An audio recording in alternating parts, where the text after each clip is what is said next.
ప్రజా TV Telugu news.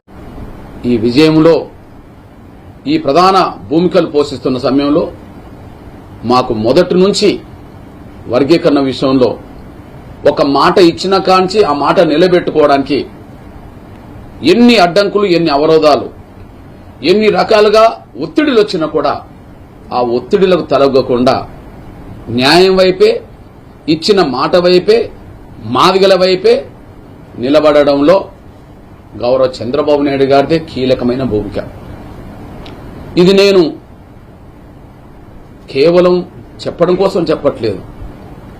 ఒక మాట ఇస్తే నిలబెట్టుకోవడానికి ఎన్ని అవాంతరాలు ఎదుర్కొన్నాడనే విషయం ఈ 3 దశాబ్దాల కాలంలో మేము కల్లారా చూసిన సందర్భాలు ఉన్నాయి.